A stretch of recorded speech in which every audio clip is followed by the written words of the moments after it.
말씀 오늘 함께 보겠습니다. 로마서 1장 24절로 32절, 신약의 240페이지 정도. 제가 먼저 읽고 여러분이 읽고 교독하도록 하겠습니다. 그러므로 하나님께서 그들을 마음의 정욕대로 더러움에 내버려 두사 그들의 몸을 서로 욕되게 하게 하셨으니,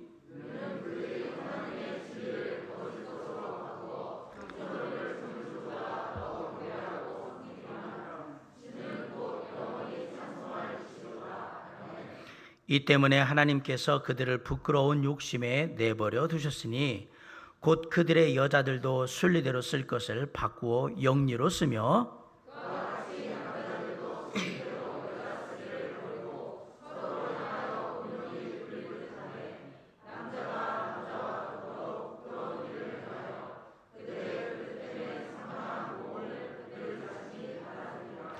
또한 그들이 마음에 하나님 두기를 싫어하며 하나님께서 그들을 그 상실한 마음대로 내버려 두사 합당하지 못한 일을 하게 하셨으니,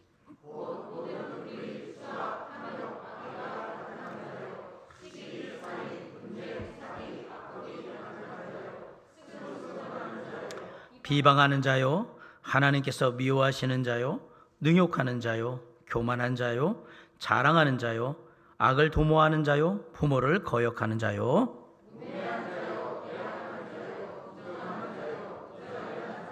30절 다 시작. 그들이 이 같은 일을 행하는 자는 사형에 해당한다고 하나님께서 정하심을 알고도 자기들만 행할 뿐 아니라 또한 그런 일을 행하는 자들을 옳다 하느니라. 아멘.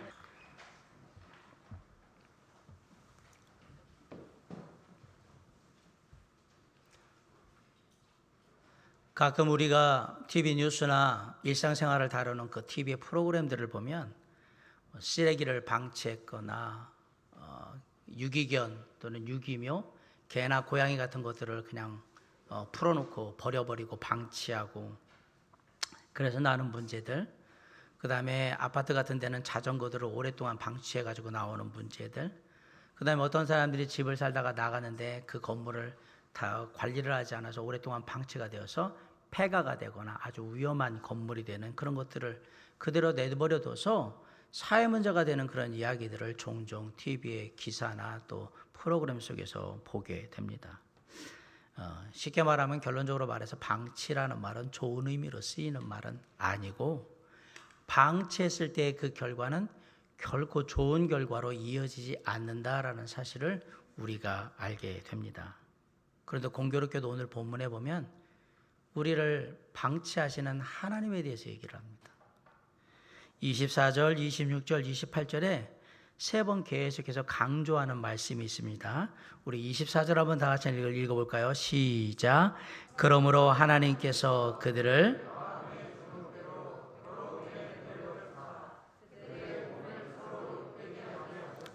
자, 24절에 내버려 두사. 자, 26절 한번 시작. 이 때문에 하나님께서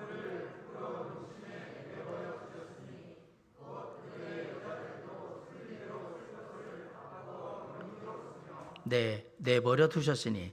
28절 시작. 또한 그들이 마음에 하나님 두기를 싫어하며,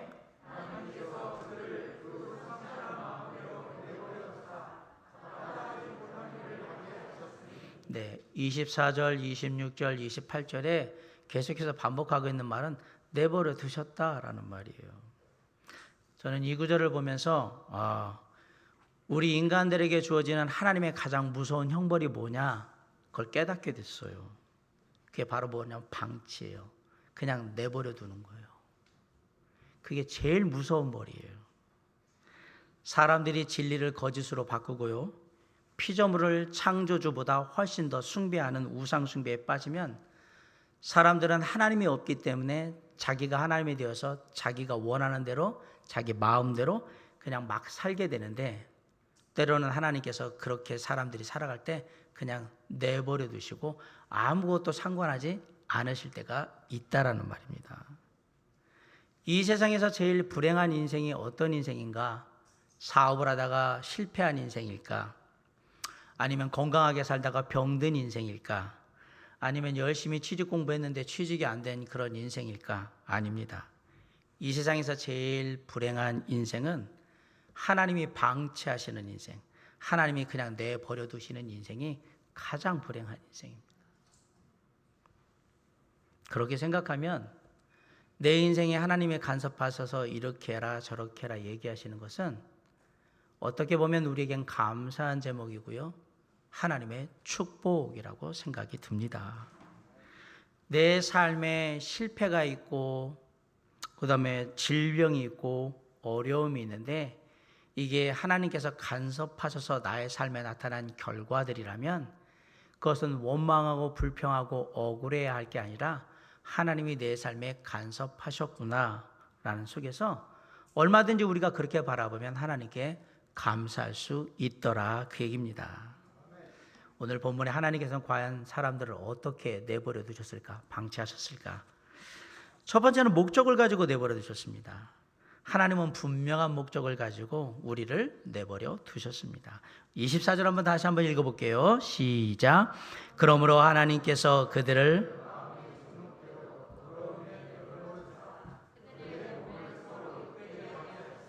네, 24절에 보면 내버려 두사라는 말이 나오는데 하나님이 내버려 두신 것은 하나님이 어떻게 할 수 있는 방법이 없어서 선택한 길이 절대 아닙니다.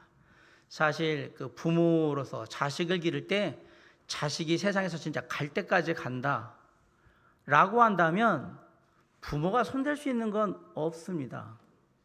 할 수 있는 게 그냥 돌이키기를 바라보면서 내버려 두는 것밖에 없을 때가 있습니다.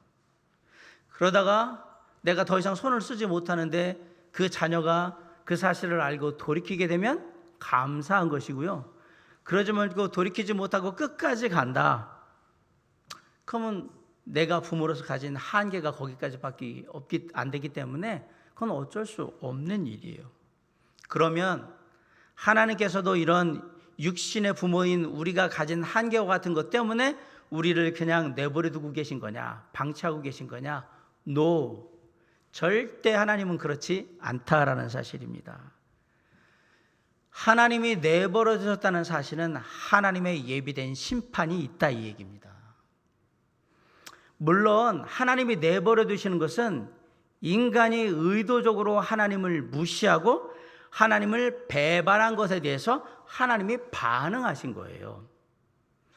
하나님은 때때로 사람들이 하나님 없는 인생 가운데 살아갈 때 얼마나 힘들고 얼마나 허망하며 얼마나 불안하고 두려운지를 스스로 경험할 수 있게끔 우리를 그냥 내버려 두시는 경우가 있습니다.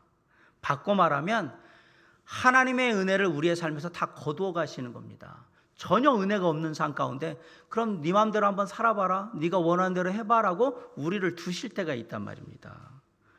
그렇게 인생이 갈 때까지 가고 난 후에 선택할 수 있는 것은 두 가지 중에 하나예요.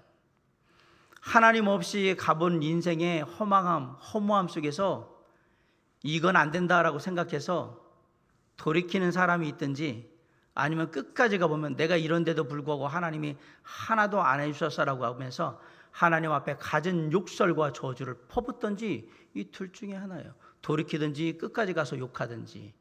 이게 하나님께서 내버려 두실 때에 나오는 선택 중에 둘 중에 하나인 거예요. 하나님의 의도는 분명합니다. 하나님은 능력이 없어서 우리를 그냥 내버려 두시는 것이 절대 아닙니다. 하나님은 심판과 구원을 위해서 우리를 내버려 두고 계신 겁니다. 갈 때까지 가봐. 내가 어떻게 하나? 그냥 가봐라 라고. 하나님은 당신께서 사람들이 하는 모든 것들을 통해 심판하실 때에 결코 거기에 변명할 수 없도록 하기 위해서 그냥 끝까지 내버려 두시는 거예요. 내가 다 그렇게 했으니까 이렇게 하겠다라고 얘기하시려고 하는 거예요. 이렇게 보면 하나님이 정말 무서운 분이에요. 우리한테 변명할 여지가 없게끔 그래 네가 하고 싶은 대로 다 끝까지 해봐. 내가 어떻게 하나? 이렇게 두는 게 정말 무서운 일이라는 얘기입니다. 차라리 중간에 그걸 돌이키게 해주시거나 이걸 막아주시거나 그러면 좋은데 끝까지 해봐라. 그냥 갈 때까지 가. 그러고 그냥 내버려 두셨단 말이에요. 그런데 놀랍게도 하나님께서 중간에 이것들을 깨닫고 하나님 없는 인생 가운데 우리가 이렇게 하는 것은 헛된 일이다, 안 될 일이다 라고 생각하고 돌이키잖아요. 그러면 그 돌이킨 자를 받으시는 하나님은 정말 따뜻하고 은혜가 풍성하신 분이에요. 마치 우리가 복음서에 나오는 돌아온 탕자가 아버지 품에 안기는 것 같은 그런 사랑이 바로 하나님의 사랑인 겁니다. 사랑하는 성도 여러분, 하나님의 심판은 우리의 선택으로부터 시작됩니다. 우리가 하나님을 마음에 두기 싫어했다라고 오늘 성경이 말하고 있잖아요. 당연히 하나님을 마음에 두기 싫으니까 하나님을 대신할 뭔가를 막 찾겠죠. 그렇게 해서 찾은 것을 우리는 우상이라고 말을 했습니다. 25절에 다시 한번 볼게요. 시작. 이는 그들이 하나님의 진리를 거짓 것으로 바꾸어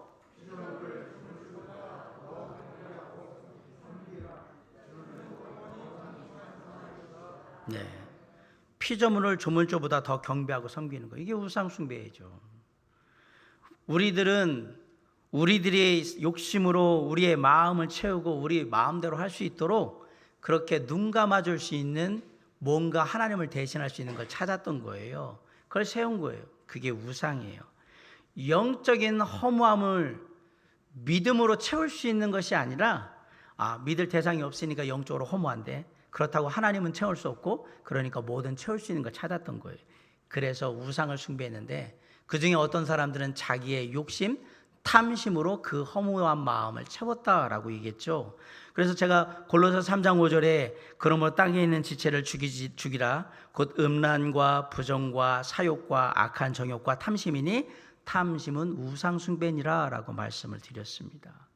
내 삶의 공허한 부분을 내 욕심으로 다 채웠던 겁니다. 그리고 내가 하나님이 된 거예요. 내가 하나님이 되는 그 순간 하나님의 뜻은 내 삶에서 사라지고 내 뜻, 내 욕심이 하나님이 있던 자리를 대신하게 되는 겁니다. 하나님이 우리를 내버려 두신 것은 분명한 목적이 있었습니다. 아울러서 하나님이 우리를 내버려 두신 또 하나의 이유가 있는데요, 성적으로 타락하도록 그냥 내버려 두신 거예요. 우리가 내 욕심으로 내 삶을 채우고 내가 하나님이 되기를 원하는 결과가 뭐냐, 24절에 나와 있습니다. 다시 한번 읽어볼게요.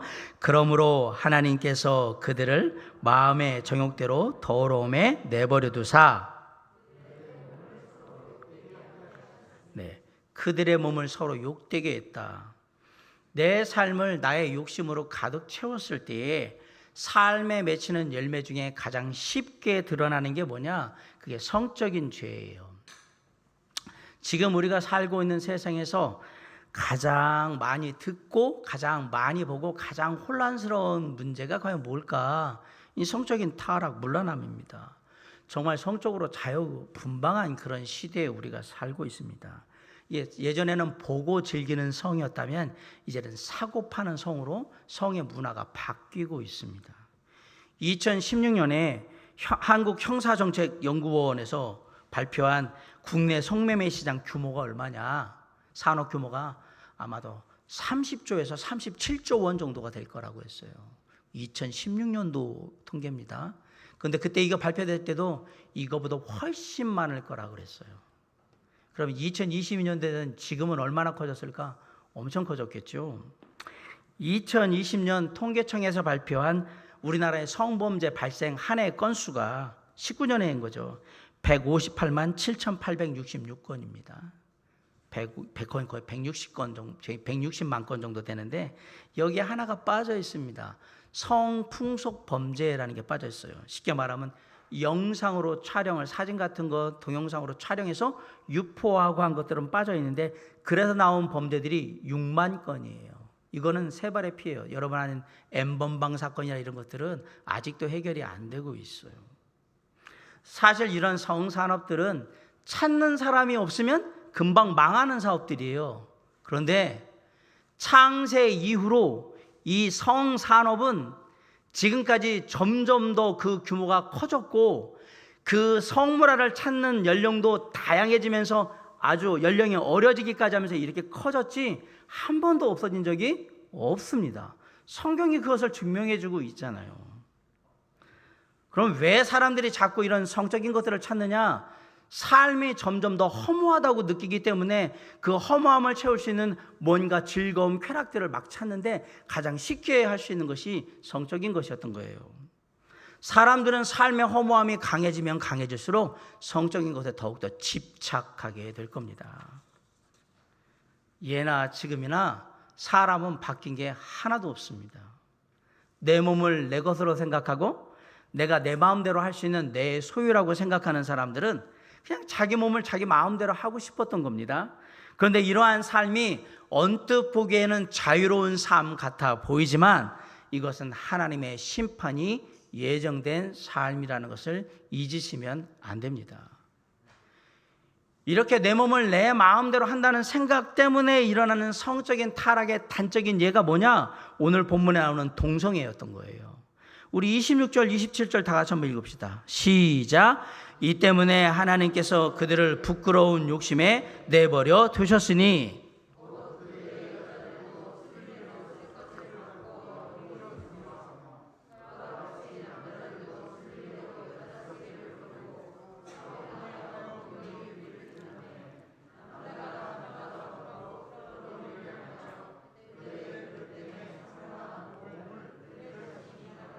네. 26절에 보면 부끄러운 욕심에 내버려 두셨다라는 말이 나와요. 부끄러운 욕심이란 말을 더 정확하게 원문으로 번역하면 수치스러운 애정행위예요. 수치스러운 애정행위를 하도록 그냥 내버려 두셨다 이 얘기예요. 제가 아는 정상적인 남녀 간의 사랑은 부끄럽거나 수치스러운 게 아닙니다. 젊은 남녀가 만나면, 그리고 사랑하는 남녀가 만나면 당연히 그 애정이라는 게 있을 수밖에 없는 거고 그거는 당연한 거고 자연스러운 겁니다. 근데 왜 성경은 여기서 부끄러운 애정행위라고 했을까? 수치스러운 애정행위라고 했을까? 우리의 기본적인 상식을 넘어서 상식을 파괴하고 이게 통제할 수 없는 그런 상황으로 넘어가 버렸기 때문에 뭐라고 했냐면 수치스럽다라고 얘기를 한 거예요. 우리나라에서도 이제 그 성소수자라는 동성연애자 이런 사람들에 대한 목소리들이 계속해서 높여지고 있어요. 퀘어 문화 축제라는 게 우리나라에서 벌어집니다. 매년 8개 도시에서 이 동성애자, 성소수자 뭐 이런 사람들이 모여가지고 하는 이 축제가 있는데 퍼레이드식으로 하면서 그들의 상징이 뭐냐면 레인보우, 무지개예요.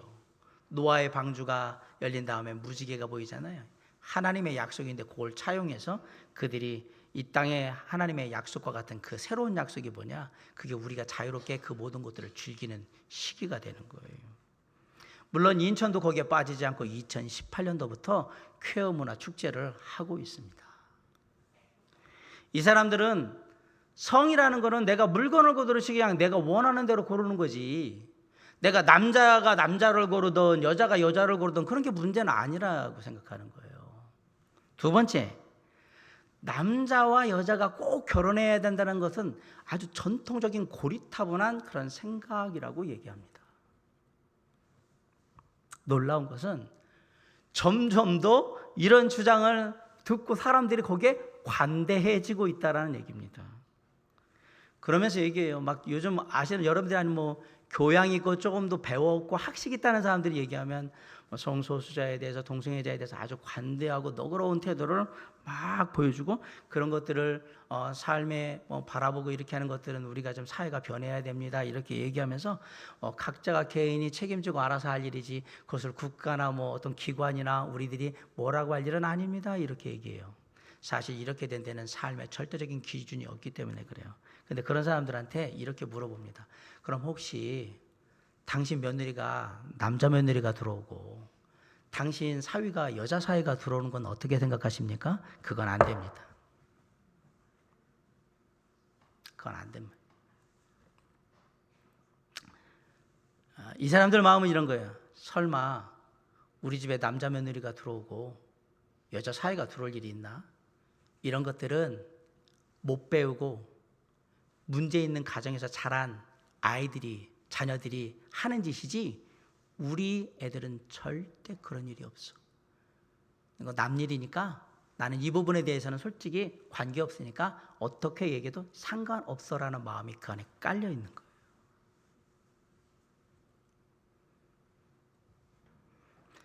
사랑하는 성도 여러분, 저는 동성애자에게 돌을 던지라고 지금 얘기하는 게 아닙니다. 그들은 돌 맞은 일을 한 건 아닙니다. 무슨 얘기냐면 주변에 동성연애를 하는 사람들이 있을 때 우리가 그들을 멸시하고 전대하기보다는 그들이 전문적인 상담을 받고 문제점을 확인하고 그들을 돌이킬 수 있도록 치료받을 수 있도록 그렇게 도와주는 것이 우리가 해야 될 일이지, 돌을 들고 돌을 던지는 게 우리가 해야 될 일은 아니라는 얘기입니다. 아마 머지않아서 차별금지법이나 이런 부분의 것들이 완화되가 되면 교회 안에 이 동성애 문제가 나올 거예요. 동성애자도 구원받을 수 있습니까? 교회 성도가 될 수 있습니까? 어떻게 해야 됩니까? 그건 나중에 얘기를 드리죠. 머지않아 우리 교회도 그런 고민을 하게 될 때가, 목회자로 저도 그럴 때가 있을 거예요. 그 시간이 머지 않았어요. 저는 이렇게 믿어요. 세상에 그 어떤 사람의 연약함과 악함일지라도 그 사람이 우리 주 예수 그리스도를 인격적으로 만나면 다 바뀔 수 있다. 동성애자도 구원받을 수 있는데 구원받으면 다 바뀐다고 저는 믿습니다. 세상에 말도 안 되는 인간인 저도 예수 믿고 바뀌었잖아요. 동성애자라고 못 바뀔 게 어디 있어요? 어차피 선천적으로 타고난 것도 아닌데 다 바뀔 수 있습니다. 어떤 분들은 동성애가 선천적으로 타고났다고 얘기하는데 아닙니다. 의학적으로 전혀 1%도, 단 0.001%도 없는 얘기입니다. 그냥 후천적인 아까 말한 선택일 뿐인 거거든요. 예수 만나면 다 치유받을 수 있고 다 회복될 수 있습니다. 오늘 본문이 뭐를 얘기하냐면 하나님 없이 허망한 가운데 자신의 욕심을 가지고 마음대로 타락하며 사는 삶의 모습 속에 나타난 모습이 성적인 타락이고 그 중에 동성애가 있다라고 지금 얘기를 하는 거예요. 결국 내 삶을 내 욕심으로 채워서 내가 하나님 돼서 내가 마음대로 했던 삶의 그 선택의 결과는 성적인 타락으로 이어졌다라는 사실을 우리가 기억해야 합니다. 하나님은 그럼에도 불구하고 그들이 그렇게 하도록 그냥 내버려 두셨던 거예요. 세 번째로 하나님께서는 여러 가지 죄악을 범하도록 그냥 내버려 두셨어요. 하나님을 마음에 두기 싫어하는 세대는 모든 것을 하나님이 말씀하시는 반대로 하기 시작하는 거예요. 나는 하나님이 말한 거에 반대로만 살면 돼. 이게 하나님을 마음에 두기 싫어하는 세대의 특징인 거예요. 그런 마음의 상태를 오늘 본문이 뭐라고 말하냐면 상실한 마음이라고 말합니다. 우리 28절 다 같이 한번 읽읍시다. 시작. 또한 그들이 마음에 하나님 두기를 싫어하며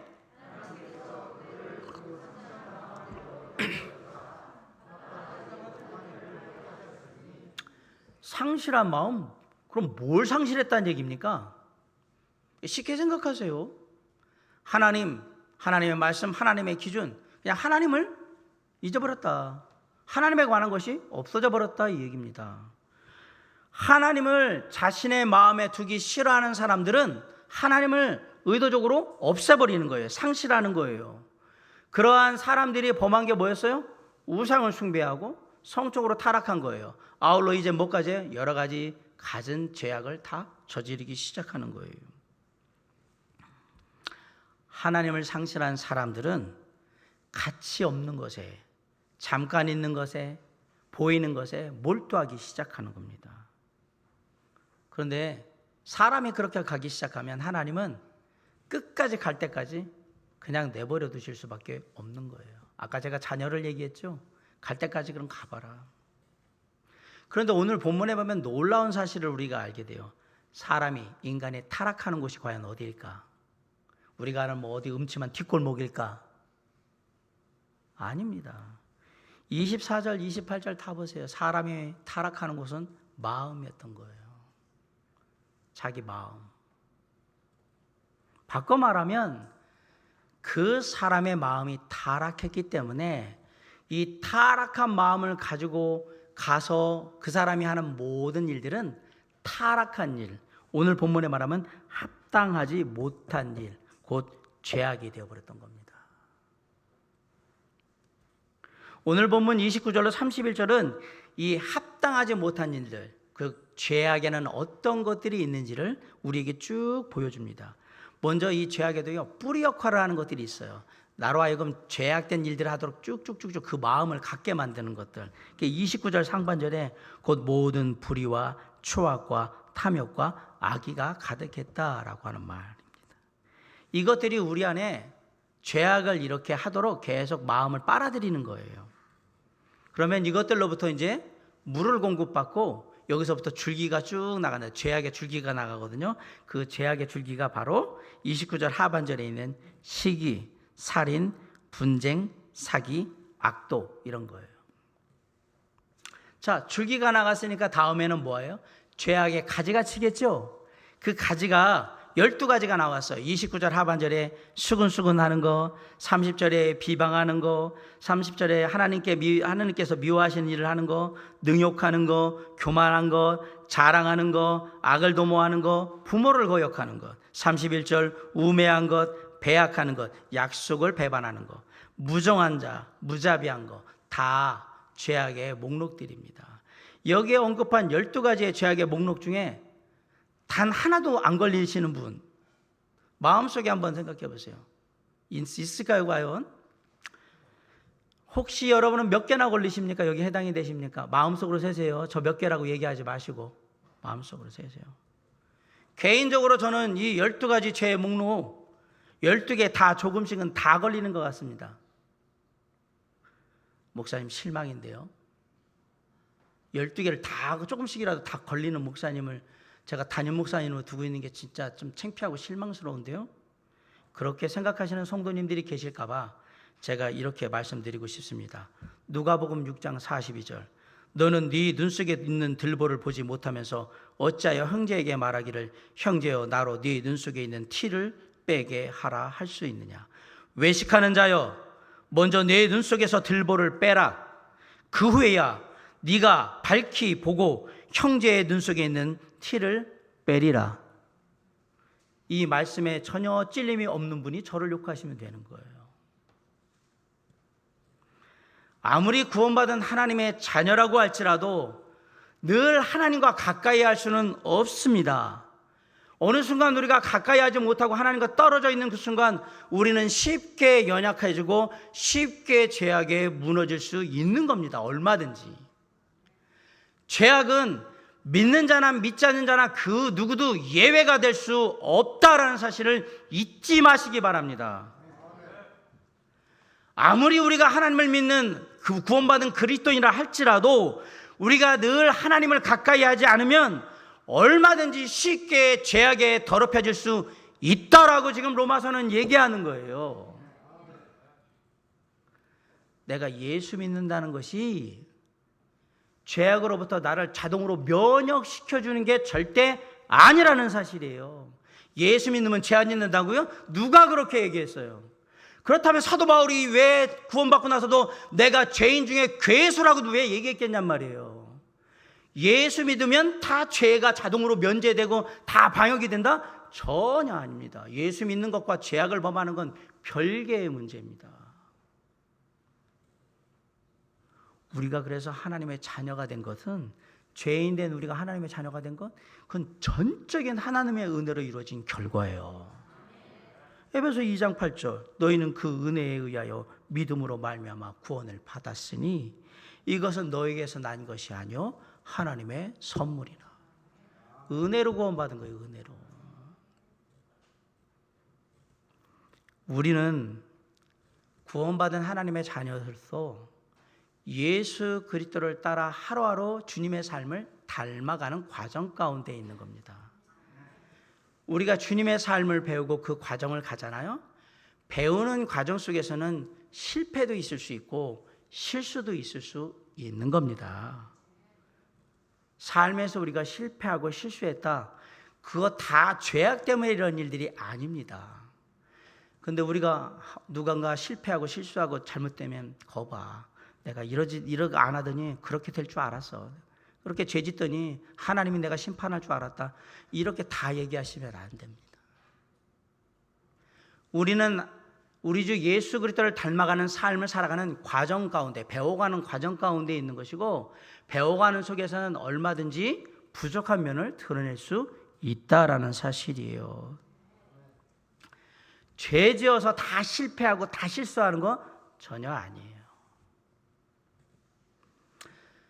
우리 믿는 자들은 한 가지를 알아요. 우리가 죄를 지었을 때, 더러워졌을 때 어떻게 하면 이 더러운 것을 깨끗이 씻을 수 있는지 세상의 사람들은 모르는데 우리 믿는 자들은 압니다. 요한일서 1장 7절, 그가 빛 가운데 계신 것 같이 우리도 빛 가운데 행하면 우리가 서로 사귐이 있고 그 아들 예수의 피가 우리를 모든 죄에서 깨끗하게 하실 것이요. 예수 그리스도의 보혈이 우리의 죄를 깨끗하게 한다. 그래서 우리는 믿는 자들은 우리 주 예수 그리스도가 피 흘리신 그 십자가 그리고 그분의 보혈을 의지하고 우리를 깨끗게 해달라고 기도하는 것입니다.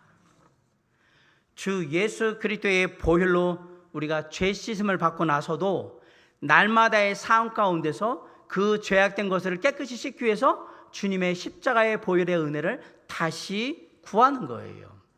그런데 이렇게 죄 씻음을 구원받고 나서 그리고 날마다의 삶 가운데 받고 난 다음에 우리가 사실 해야 되는 게 있죠.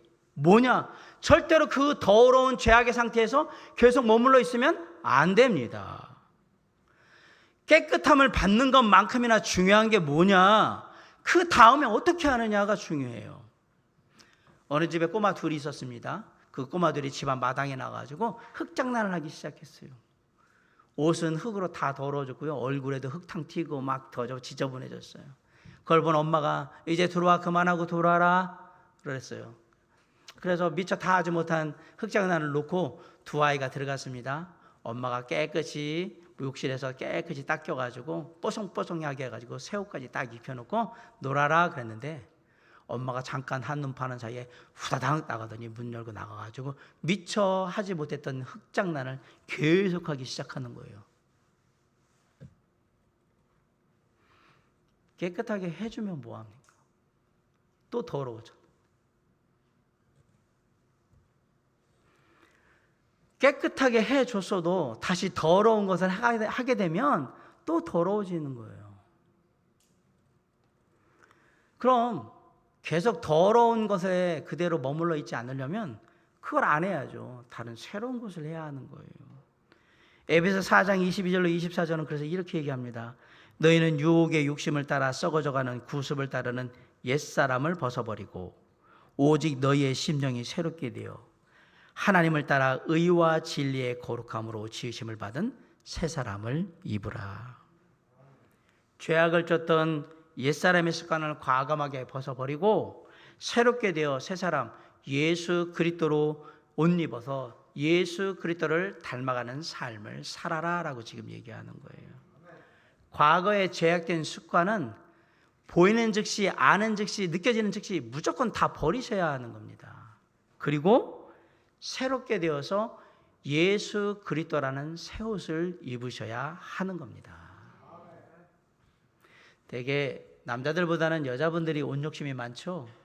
그리고 여자분들 중에서도 결혼하신 분들보다는 결혼하는 젊은 아가씨들이 옷 욕심이 더 많습니다. 다른 것들도 그렇고. 우리 결혼하신 자매님들은 새 옷 한 벌 사겠다라고 생각을 하면 옷 딱 사려고 하는 그 순간에 남편 생각나고 애들 생각나고 이번 달 또 우리 생활비 생각나고 막 이런 것들이 고민이 되면서 저거 하나 한 벌 사고 싶은데 아이고 걸리는 게 너무 많아요. 그러면서 몇 번을 생각하고 또 고민하다가 이제 마침내 마음 먹고 그냥 크게 한번 마음 먹고 옷 한 벌 새로 사 입고 그러는 게 우리 결혼한 자매님들, 그게 다 아내의 마음이고 엄마의 마음이에요. 사실 남자들은 그런 거 잘 몰라요. 아이들은 뭐 더 하겠습니까? 근데 아이들도 새 옷을 좋아하고 남자인 저도 새 옷을 좋아합니다.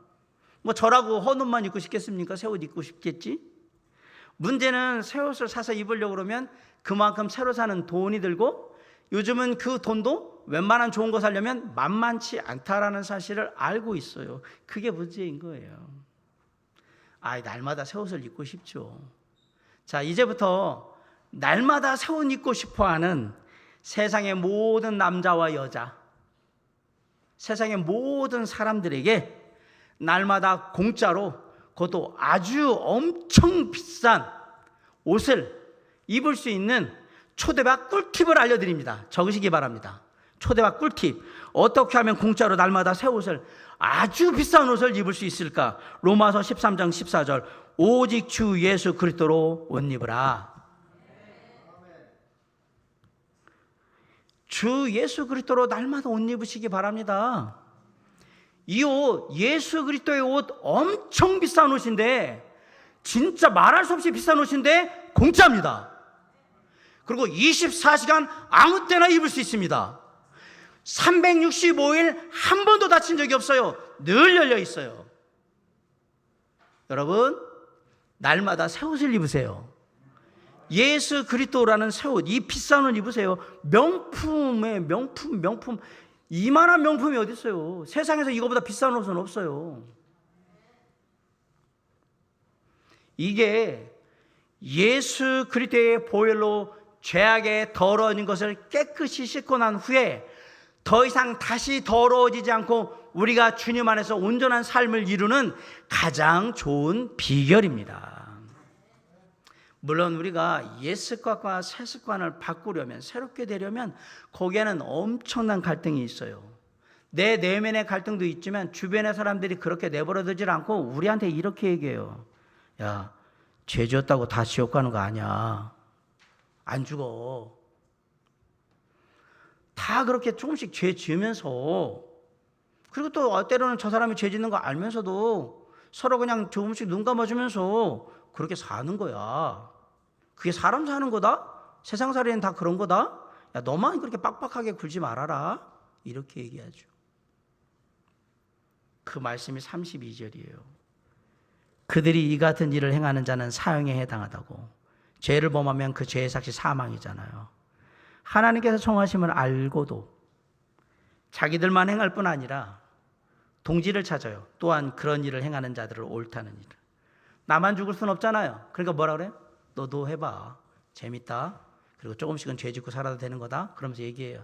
다 그렇게 사는 거야. 뭐 너도 죄 짓고 나도 죄 짓고 살아. 쟤도 죄 짓고 살아. 다 그렇게 사는 거야. 그러면서 뭐라고 그래요? 옳다고 한다고. 괜찮아 이 말은. 여기에 귀 기울이시면 예정된 심판이 있는 겁니다. 이 말 들으시면 안 됩니다. 우리는 할 수 있는 최선을 다해서 주님을 의지함으로 죄의 유혹으로부터 벗어나셔야 합니다. 때마다 일마다 주님의 도우심의 은혜를 구해야 하는 겁니다. 이 얘기 들으면 죽습니다. 주님께 의뢰하고요. 주님께 부탁하셔야 돼요. 그렇게 한다라는 얘기는 내가 주님의 은혜를 구하고 있다라는 얘기입니다.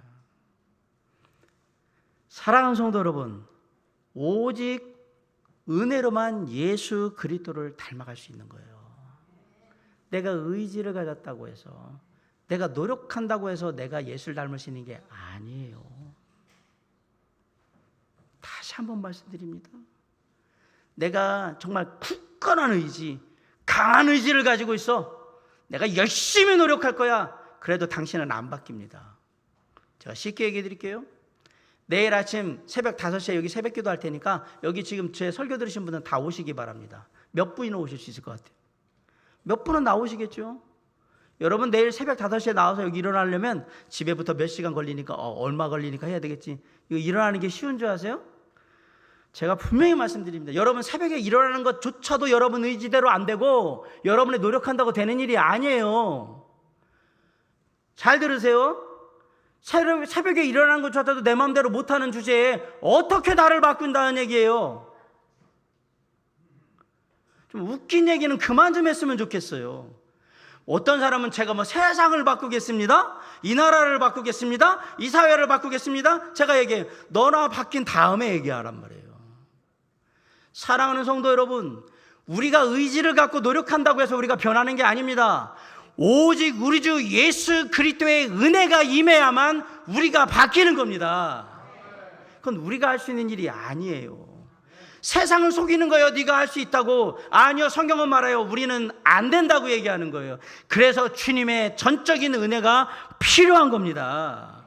그 은혜가 임한 가운데 내가 노력하고 의지를 가져야 변할 수 있었다는 얘기예요. 어떤 사람은 은혜를 받았는데도 노력하지 않고 의지가 없으니까 안 변했던 거고, 내게 하나님의 은혜가 임하였음을 알았기에 내가 더욱더 강한 의지를 갖고 노력하겠습니다. 이 사람이 바뀌는 거예요. 이 사람이. 간단해요, 성경은. 나를 변화시킬 수 있는 힘은 오직 우리 주 예수 그리스도로부터 나옵니다.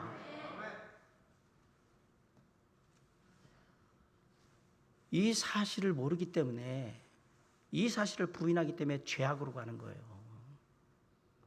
우리의 변화는 주님의 은혜로부터 시작되는 거예요. 그걸 어떻게 하냐고요? 저 같은 인간이 예수 믿고 구원받는 걸 보면 우리의 변화는 주님의 은혜로부터 시작되는 거예요. 저는 그렇게 믿어요. 이 사실을 인정하고 주님의 도우심의 은혜를 구하는 사람, 이 사람이 은혜가 뭔지를 아는 사람인 거예요. 이 사람이 은혜를 아는 거예요. 그리고 결국 이 사람이 여러 가지 삶의 죄악의 유혹으로부터 능히 승리할 수 있는 사람인 것입니다. 오늘 말씀을 정리합니다. 오늘 본문에 보니까 허망한 인간의 모습이 나옵니다. 하나님 없는 세상에 사는 것은 모든 게 허망하고 불안하고 힘들고 외롭고 혼란스러워요. 때때로 하나님께서 사람들로 하여금 하나님을 볼 수 있게 하기 위해서 미련하고 허망하게 그대로 그냥 내버려 두셨던 거예요. 끝까지 해보라. 그래서 되나? 해보라고 놔뒀던 거예요. 그런 실패 속에서 사실은 우리는 하나님, 우리 주 예수 그리스도를 만난 사람들인 거예요. 대부분의 사람들은 하나님 없는 허망함 속에 놔두면 우상을 숭배하거나 성적으로 타락하거나 여러 가지 죄악들을 범했는데, 우리는 거기까지 끝까지 가지 않고 그때 깨달은 거예요. 이건 하나님 없는 허망한 인생 가운데 주어지는 거구나. 그래서 우리는 우리 주 예수 그리스도를 발견하고 그분의 은혜로 말미암아 구원받아서 지금 하나님의 자녀가 되어 있는 거예요. 우리는 삶의 맨 밑바닥에서 위를 쳐다봤을 때 거기에 주님이 계시다는 걸 알았던 거예요.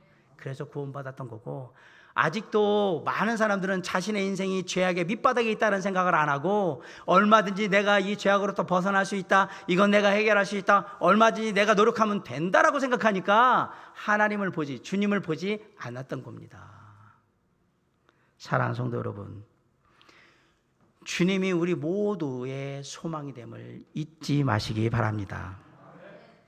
이제 날마다 옛사람을 벗어버리시고 새롭게 되어서 예수 그리스도라는 새 옷을 입으시기 바랍니다. 우리 모두가 그냥 세상을 살아갈 때에 죄악 가운데 그냥 하나님께서 어떻게 하는지 그냥 내버려 두는 그런 인생이 아니라, 방치된 인생이 아니라, 주님이 늘 찾으시고 주님이 늘 함께하기 원하시는 그런 인생, 그런 인생으로 늘 주님과 한 발 한 발 나아감으로 삶의 승리를 이뤄가며 주님의 귀한 흔적을 남기는 인생, 그게 바로 저와 여러분의 삶이 될 수 있기를 주님의 이름으로 간절히 축원합니다. 기도하시겠습니다. 사랑과 은혜가 풍성하신 아버지 하나님, 이 시간 기도합니다. 우리의